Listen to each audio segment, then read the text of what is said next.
Do you know someone struggling in their marriage?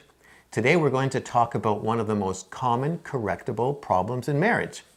We were coaching a couple at one point in our story, and this couple presented to us or came to us because she was always unhappy with him. He could never do anything right. There was a long list of complaints. He didn't show his love for her. He didn't Pay attention. He was forgetting things. He never called her. He never texted her. There was a long list of Yeah, complaints. she felt ignored. Totally. Yeah, he wasn't speaking her love language because he wasn't speaking any love language. Now, he had issues from his history as well. Yeah, his parents never demonstrated any love, so he had no model to follow. So we did a lot of work with him in terms of his own personal story and his personal baggage. And then we also began coaching him on how to connect better with his wife and how to, remember to do things like text her or phone her or bring her flowers or this kind of thing. And it just didn't seem to be making a difference. And No matter what he did, it just wasn't good enough for her.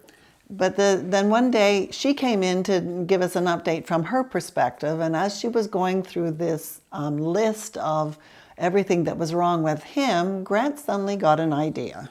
Well, it seemed like there was a lot of things going that she was unhappy about in her life in general. And the more we talked about how she was feeling, the more I thought, boy, you might be depressed because so many parts of your life weren't going well at all. At least that was your perception.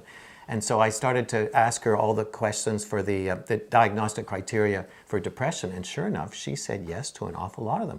I said, well, maybe you have depression and that is interfering with your thought control and your concentration. And of course, depression just colors everything about life. And so she thought that was possible. So actually she went to her doctor, discussed it with him. He agreed, gave her the treatment. And then we talked to her about a month or two later to, how are things going?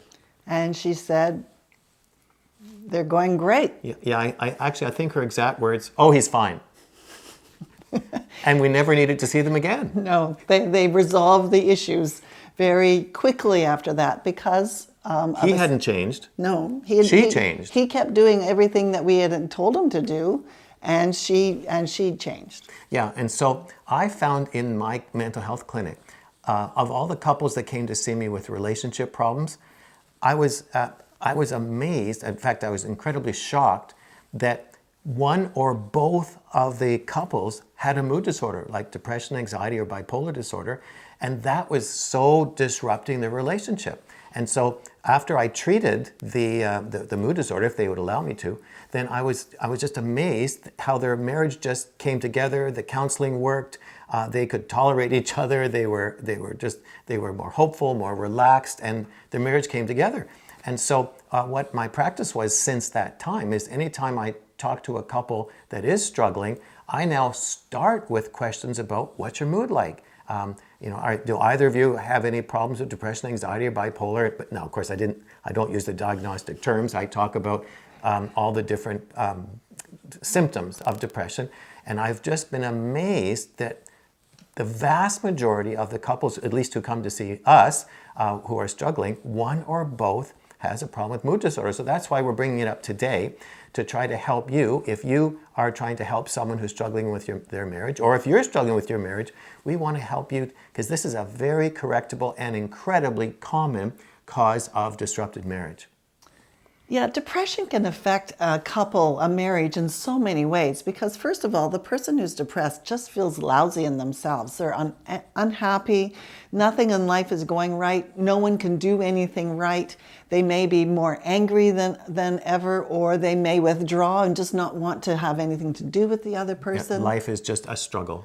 They may be feeling really apathetic, so things in their household deteriorate, or their appearance. They can't be bothered to spiff up their appearance for a date night.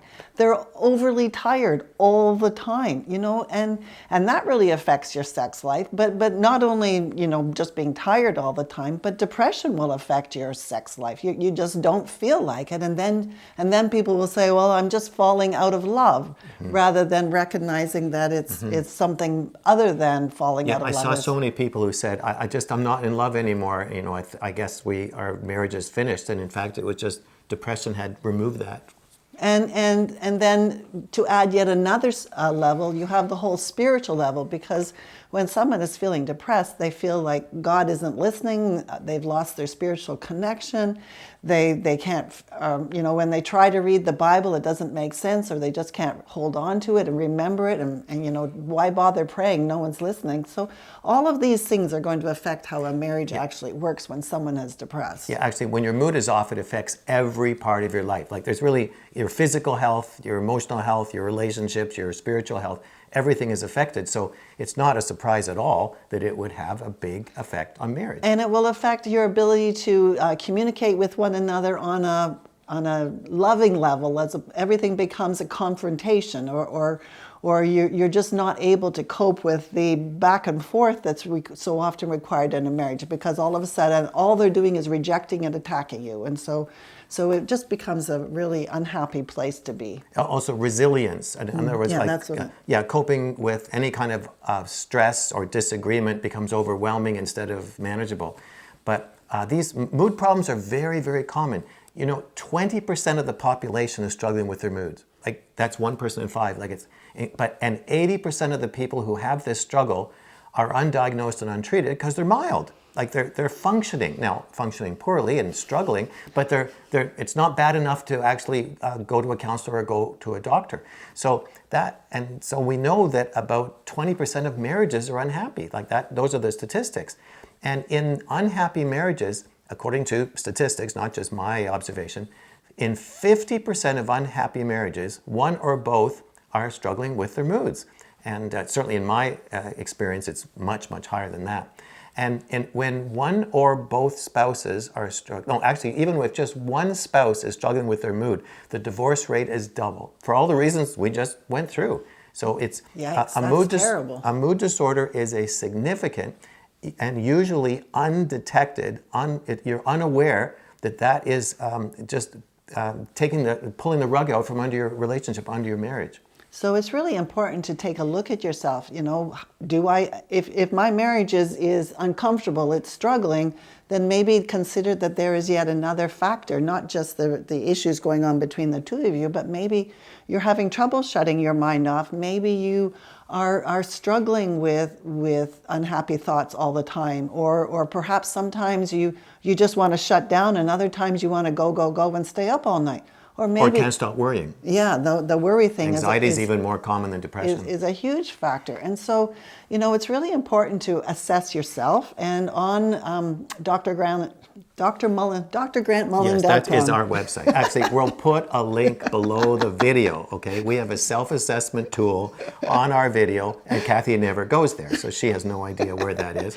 And so you carry on then. So you click on that link, and there's a checklist of symptoms. So you could do a self-assessment for depression, anxiety, or bipolar disorder, which are the most common mental health problems. And so then if you see yourself, or if you're trying to help a loved one or a friend who is struggling with their marriage, remember what we are hearing today, and you could walk them through the self-assessment checklist if you suspect they might be struggling with their mood, and you could actually help. You just pull that page up on your phone, and if they have those symptoms, quite apart from their spouse, then a doctor could really help them, because medications will actually restore the brain chemical balance, because there are brain chemicals that are responsible for thought control.